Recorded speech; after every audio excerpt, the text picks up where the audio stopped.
Hello student, आप देख रहे हैं टारगेट किंग। जैसा कि आप लोग जानते होंगे कि कल की वीडियो में हम पढ़ चुके हैं सेल का पहला वीडियो आप लोग को देख लिए होंगे। आज दूसरा वीडियो है, पार्ट 2 वीडियो है सेल का, जो कि बायोलॉजी में सेल पढ़ते हैं यानी कि कोशिका पढ़ते हैं। कोशिका क्या होता है उसके बारे में हम जान चुके हैं। कोशिका कितने प्रकार के होते हैं, केंद्रक के आधार पर और संख्या के आधार पर कितना प्रकार का कोशिका होता है उसके बारे में हम जान चुके हैं। यूकेरियोटिक कोशिका की खोज किसने किया, कोशिका को नामकरण किसने किया, सब हम जान चुके हैं। पिछला वीडियो आप लोग नहीं देखे हैं तो जाकर देख लीजिए, जो कि शानदार से क्लास चला था।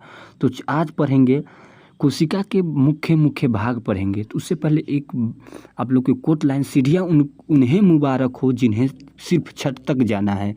सीढ़ियाँ उन्हें मुबारक हो जिन्हें सिर्फ छत तक जाना है। मेरी मंजिल तो आसमान है, रास्ता खुद ही बनाना है।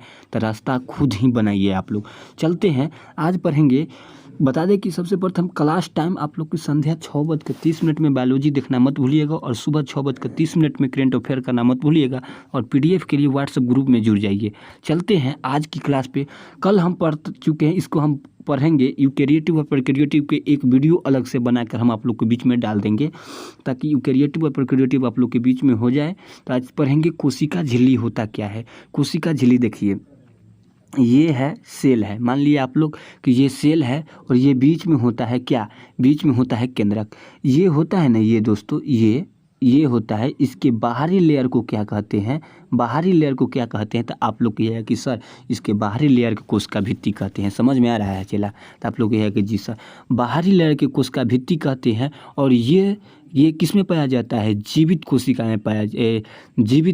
में जीवित कोशिका होता है। समझ में आ रहा है? यह जीवित कोशिका होता है। ये जीव और पादप दोनों में पाया जाता है। समझ में आ रहा है? कोशिका झिल्ली होता है से पादप कोशिका और पादप कोशिका और मानव कोशिका दोनों में पाया जाता है, ठीक है। और जीवित कोशिका होता है। यह कोशिका को दूसरी ओर तथा बाहरी वातावरण से अलग करती है, ठीक है। आप लोग बताइएगा कि सर कोशिका को काम क्या होता है। तो आप लोग को हम बता दें कि कोशिका का कार्य होता है सुरक्षा प्रदान करना। समझ में आ रहा है? कोशिका में लिपिड कितना प्रकार का लिपिड कितना होता है? तो आप लोग कहिएगा कि सर 28 से लेके 69% तक लिपिड होता है। प्रोटीन होता है 20 से 70%। कार्बोहाइड्रेट होता है 1.5% तथा जल होता है 20% विद्यमान रहता है इसमें, ठीक है। कोशिका झिल्ली की संरचना के संबंध में किस वैज्ञानिक ने, सिंगर और न्यूक्लियस ने प्रस्तुत किया है कि मोजाइक मॉडल सामान्य है। समझ में आ रहा है चला? यहाँ तक यही से क्वेश्चन बनेगा, इससे ज़्यादा कुछ क्वेश्चन नहीं बनेगा। समझ में आ रहा है? यह अर्ध परागम्य होता है, यानी कि सीमर पेरिमिलियज ये होता है, मेम्ब्रेन होता है। समझ में आ रहा है? यह जो पदार्थ से बना होता है, जो पदार्थ को अभी मदद करता है। और बता दें कि कोशिका झिल्ली लिपिड का बना होता है। यह क्वेश्चन पूछेगा आपसे, क्वेश्चन पूछेगा कि कोशिका झिल्ली किससे बना होता है। तो आप लोग बताइएगा कि सर कोशिका झिल्ली लिपिड से बना होता है। किससे बना होता है? तो आप लोग कहिएगा कि सर लिपिड से बना होता है। समझ में आ रहा है? यह कोशिका को एक निश्चित आकार प्रदान करता है। समझ में आ रहा है? एक निश्चित आकार प्रदान करेगा। कोशिका नहीं रहेगा तो कहाँ है जड़, कहाँ है उसका पतिया, कहाँ है हाथ, कहाँ है पैर, कुछ पोते नहीं चलेगा, ठीक है। मोटा पतला कुछ पोते नहीं चलेगा। कोशिका झिल्ली होता है से एक निश्चित आकार प्रदान करता है। समझ में आ रहा है? कोशिका आप लोग को कल बताए थे कि कोशिका ये है, मान लीजिए कोशिका ये है, बीच में रहता है क्या, न्यूक्लियस, ठीक है, यानी कि केंद्रक रहता है। इसमें क्या रहता है? तो इसमें आप लोग कहिएगा कि सर इसमें रहता है एक द्रव भरा हुआ। उस द्रव को क्या कहते हैं? कोशिका द्रव कहते हैं। और केंद्रक में जो द्रव भरा रहता है उसको क्या कहते हैं? तो आप लोग को यह है कि सर उसको कहते हैं केंद्रक द्रव। समझ में आ रहा है? ठीक है। तो इसमें क्या बात याद करना है? यह यानी कि अर्ध परागम्य झिल्ली होता है। पहला बात याद इस करना है ये बात। दूसरा बात लिपिड का बना होता है, ठीक है। और तीसरा बात यह कोशिका को आकार प्रदान करता है, ठीक है। और चौथा बात यह कोशिका को सुरक्षा प्रदान करता है। समझ में आ रहा है? यहाँ तक ये 4 बात आप लोग याद कीजिएगा, इससे बाहर क्वेश्चन कहीं नहीं जाएगा। तो आप लोग वीडियो को लाइक कीजिए और दोस्तों को ज़्यादा से ज़्यादा शेयर कीजिए, ताकि हर वीडियो आप लोग के बीच में आ सके और जान सके। बताते हैं कि कोशिका झिल्ली अब पढ़ लिए। कोशिका भित्ति क्या होता है दोस्तों? कोशिका भित्ति पाया जाता है पादप में। क्या? केवल पादप में पाया जाता है। और ये क्या कहते हैं, जीव में नहीं पाया जाता है। कोशिका भित्ति होता है ऐसे, ठीक है। कोशिका भित्ति जीव में नहीं पाया जाता है, ये केवल किस में पाया जाता है? तो आप लोग यह कि सर ये केवल पादप में पाया जाता है। किस में पाया जाता है दोस्तों? तो आप लोग यह कि सर केवल ये पादप में पाया जाता है, ठीक है। आपसे पूछता है दोस्तों, कोशिका झिल्ली किससे बना होता है? पादप का कोशिका झिल्ली किससे बना होता है, ये क्वेश्चन एक पूछता है। तो किससे बना होता है? तो आप लोग बताइएगा कि सर कोशिका झिल्ली क्या से? सेलुलोज का बना होता है। समझ में आ रहा है? सेलुलोज का बना होता है कोशिका भित्ति। आपसे पूछ देगा, पेपर है सेलुलोज का बना हुआ, कागज़ है सेलुलोज का बना हुआ। समझ में आ रहा है? जो पैसा बनता है, पैसा छपता है, उसका कागज़ किससे बना होता है? सेलुलोज का बना, सेलुलोज का बना है। समझ में आ रहा है? जितना कागज़ है सब सेलुलोज का बना होता है। सेलुलोज का कहने मतलब होता है क्या चीज़ जो खराब यानी कि वेस्ट खराब चीज़ होता है, जो कि पत्तियाँ हो जाता है, जैसे छाल हो जाता है, उसको हम सेलुलोज कहते हैं। समझ में आ रहा है? तो आप लोग को यह है कि जी सर समझ में आ रहा है, ठीक है। यह केवल किस में पाया जाता है? पादप में पाया जाता है, ठीक है। यह अजीवित होता है। और ये क्या होता है दोस्तों? ये जीवित होता है। क्या होता है? ये जीवित होता है। कोशिका झिल्ली होता है से जीवित होता है। क्या होता है? जीवित होता है। और ये क्या होता है दोस्तों? अजीवित होता है। क्या होता है? तो आप लोग को है कि सर ये अजीवित होता है। समझ में आ रहा है? चला समझ में आ रहा है। और ये भी एक निश्चित प्रदान करता है कोशिका को, यह निश्चित प्रदान करता है कि ये ऐसा आकार का होगा, ये ऐसा आकार का होगा। समझ में आ रहा है? उसमें कोशिका झिल्ली किस में पाया जाता है? तो आप लोग कह कि सर पादप और जीव दोनों में पाया जाता है। कोशिका भित्ति किस में पाया जाता है? केवल पादप में पाया जाता है, ठीक है। सेलुलोज की बनी होती है इसके कोशिका भित्ति, ठीक है। और इसका कार्य होता है दोस्तों कोशिका को निश्चित आकृति प्रदान करना। समझ में आ रहा है? और कोशिका को सुरक्षा करना, ठीक है। समझ में आ रहा है ना? कोशिका को निश्चित प्रदान करना और कोशिका को सुरक्षा प्रदान करना इसका कार्य होता है। समझ में आ रहा है? इसमें क्या याद करना है आप लोग समझ जाइए। इसमें क्या किस बात को ध्यान में रखना है? सबसे प्रथम बात, यह केवल किस में पाया जाता है? कोशिका भित्ति केवल किस में पाया जाता है? तो आप लोग को यह है कि सर कोशिका भित्ति पादप में पाया जाता है। पहला बात इसको याद करना है। दूसरा बात, यह अजीवित पदार्थ से बनी होती है, ठीक है। यह अब अजीवित होता है, ठीक है। निर्जीव होता है, यह कोशिका भित्ति होता है ऐसे, ठीक है।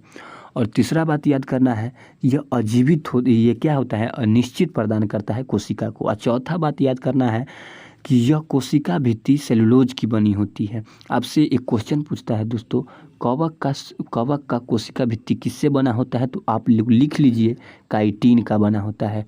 काइटिन का बना होता है। समझ में आ रहा है? काइटिन का बना होता है कोशिका भित्ति कवक में। और पूछ लेगा कि जीवाणु में, बैक्टीरिया में कोशिका भित्ति किससे बना होता है? तो आप लोग बताइएगा पेप्टिकेन के बना होता है। समझ में आ रहा है? इसमें क्या बात, इसमें कोशिका को सुरक्षा प्रदान करता है। 5 बात याद रखिएगा, आपका काम बन जाएगा, न तो बोरा में जाने से कोई नहीं रोक सकता है। तो इतना बात याद है, समझ में आ रहा है ना? चलते हैं, माइटोकॉन्ड्रिया क्या होता है? माइटोकॉन्ड्रिया के बारे में जानते हैं। सबसे प्रथम हम जानेंगे कि माइटोकॉन्ड्रिया की खोज किसने किया। तो आप लोग बताइएगा कि सर माइटोकॉन्ड्रिया की खोज अल्टमैन।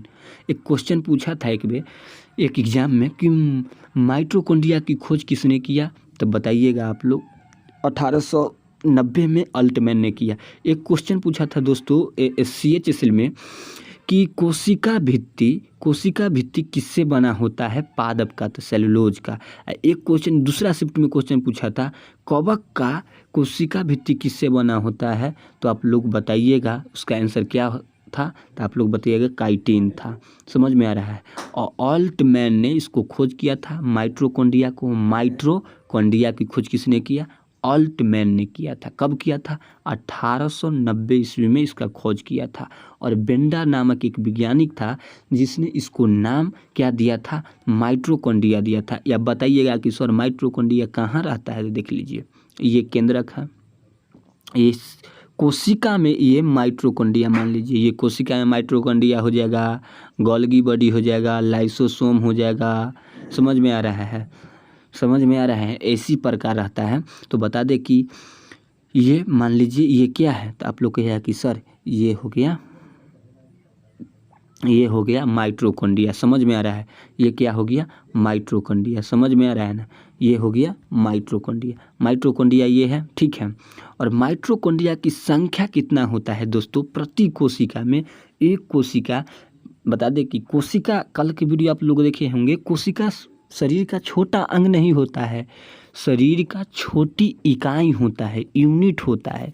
कितना होता है, तो आप लोग ये है कि सर एक कोशिका में, प्रति कोशिका में 50 से लेके 50,000 तक रहता है इसका संख्या, ठीक है। 50,000 तक रहता है इसका संख्या, 50 से लेकर 50,000 तक इसकी संख्या रहता है। और यह दोहरी झिल्ली में रहता है, और इसकी भीतरी झिल्ली से अलग जैसी उभरी रहती है। ये सब इम्पोर्टेंट नहीं है, इसको याद रखिए चाहे नहीं।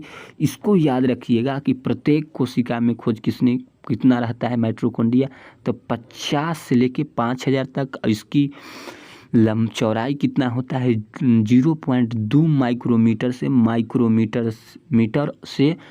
2 माइक्रोमीटर तक होता है। और इसकी लंबाई होता है 7 माइक्रोमीटर से अधिक होता है। और इसका तीसरा इम्पोर्टेंट इसमें बता देते हैं क्या क्या चीज़ रखना है। बात 1890 में इसका खोज किया अल्ट में, नामांकन किया बेंडा ने। इसकी चौड़ाई होता है 0.2 माइक्रोमीटर से लेके और 2 माइक्रोमीटर तक। इसकी लंबाई होता है 7 माइक्रोमीटर तक। और इसकी संख्या होता है 50 से लेकर 50,000 तक ला। इतना बात याद रखिएगा, आपको काम बन जाएगा। माइटोकॉन्ड्रिया में एक द्रव पाया जाता है जिसको मैट्रिक्स कहते हैं। जैसे देख लीजिए, ये है माइटोकॉन्ड्रिया, इसमें एक द्रव पाया जाता है, इसको क्या कहते हैं, माइटोकॉन्ड्रिया कहते हैं। और ये क्या करता है, और इसका कार्य होता है श्वसन के लिए। और एटीपी, यह माइटोकॉन्ड्रिया में कोशिका श्वसन के लिए एटीपी का निर्माण करता है, एटीपी का निर्माण करता है। इसी कारण माइटोकॉन्ड्रिया को हम क्या कहते हैं, power house of the cell, यानी कि कोशिका का शक्ति गृह कहते हैं। क्या कहते हैं, कोशिका का शक्ति गृह कहते हैं। समझ में आ रहा है। कोशिका को श्वसन में सहायता करता है, समझ में आ रहा है। कोशिका में माइटोकॉन्ड्रिया कोशिका के श्वसन में एटीपी का निर्माण करता है। यहाँ एटीपी संग्रहित रहता है, आवश्यक पड़ने पर यह ऊर्जा प्रदान करता है, ठीक है। आवश्यक पड़ने पर उपयोग में लाया जाता है, इसीलिए कोशिका को शक्ति गृह यानी कि शक्ति गृह कहते हैं। समझ में आ रहा है, समझ में आ रहा है ना। इसको क्या कहते हैं, आपसे क्वेश्चन पूछेगा कि कोशिका को शक्ति गृह किसे कहा जाता है, तो आप लोग बताइए कि सर माइटोकॉन्ड्रिया को। कोशिका को इंजन, इसको नाम, दूसरा नाम भी इंजन होता है, इंजन इसको भी कहते हैं, ठीक है। इसमें क्या ऊर्जा इसी से न होता है, एटीपी का निर्माण करता है, ये श्वसन में कार्य करता है। तो कोशिका को ऊर्जा पावर हाउस इसको कहते हैं, ठीक है। और ऊर्जा को संग्रहण इसी करता है, समझ में आ रहा है। तो इतना बात याद रखना। तो इसमें क्या बात याद रखना है, इसमें बात याद रखना है कि यह एटीपी का निर्माण करता है, पहला बात। दूसरा बात, यह एटीपी का निर्माण करता है जिसके कारण इसको हम power house of the cell कहते हैं, यानी कि शक्ति गृह कहते हैं। कोशिका को शक्ति गृह कहते हैं, यानी कि इंजन भी कहते हैं। समझ में आ रहा है। और तीसरा बात याद रखना है, खोज अल्टमैन ने 1890 में किया, बेंडा ने इसको नाम दिया। इसकी चौड़ाई 0.2 मीटर से 2 माइक्रोमीटर तक होता है, और इसकी लंबाई 7 माइक्रोमीटर तक होता है। प्रत्येक कोशिका में 50 से लेकर 50,000 तक कोशिका पाया जाता है, माइटोकॉन्ड्रिया पाया जाता है, और दोहरी झिल्ली का होता है। ये बात याद रखिएगा, आपको काम बन जाएगा, यहाँ से कहीं क्वेश्चन नहीं जाएगा।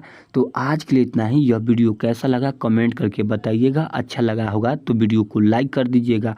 बता दें कि आज के लिए बता दें कि आप लोग 11 माह का करेंट अफेयर करना मत भूलिएगा, जो कि सितंबर 2020 से सितंबर 2020 से अगस्त 2021 तक का करेंट अफेयर कराते हैं, जो कि आप लोग 6:30 में सुबह में देख सकते हैं। शाम में तो आप लोग बायोलॉजी का क्लास देखवे करते हैं। तो मिलते हैं अगले वीडियो में।